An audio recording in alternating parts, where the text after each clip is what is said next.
Good morning. Welcome to Financial Friday. Listen, if you own stocks, and according to the Federal Reserve, at least 52% of you do own stocks, whether in an investment account or in some kind of retirement account, you need to stop what you're doing and just give me 5 minutes. Just 5 minutes of your time.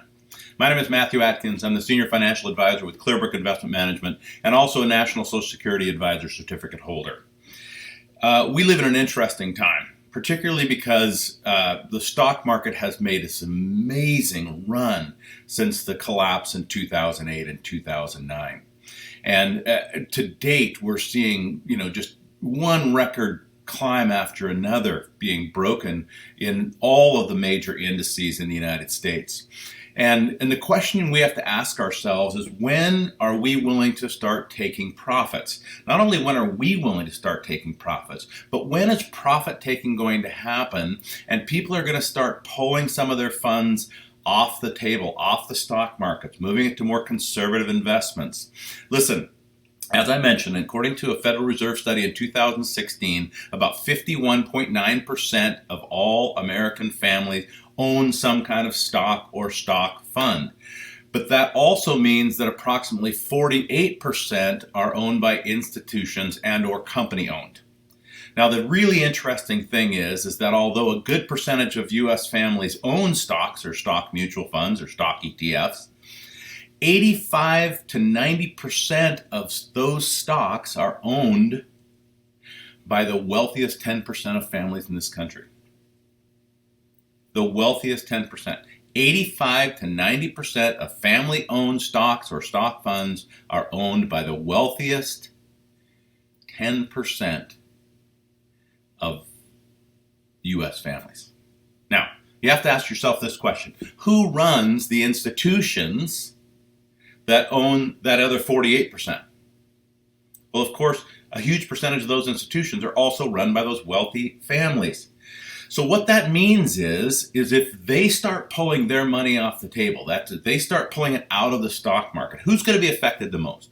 Why do you see your portfolio drop so dramatically and yet you hear other people's grow so quickly? Why do you see your portfolio grow slower than so many other reports about how the indices are doing? Those questions are related to that factor of institutional and rich family trading.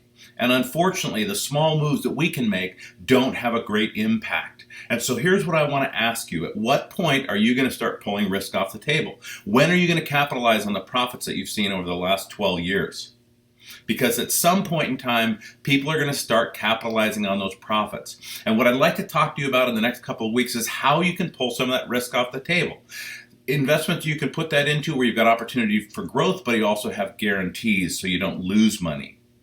Maybe you don't want to just move to cash because you don't like the interest rates that you're able to get right now. Maybe CD rates are still too low for you and you're concerned about that, but you also don't like the risk you're taking. So what are you going to do? There are opportunities. I'd like to talk to you about that in the coming weeks. And so I'd love for you to tune in to the Financial Friday as we start 2020 in what could be called the year of volatility in the stock markets, and think about how you're going to reduce your risk.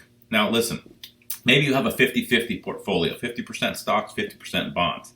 You can increase your bond holdings, and right now because of low interest rates and stuff, that is probably going to be a more conservative environment. If we move into a rising rate market, your bond portfolio is not going to necessarily be that much more conservative. But right now, it seems like a pretty good time. So that's one option. You can move to cash. Get some of that money out of the stock market.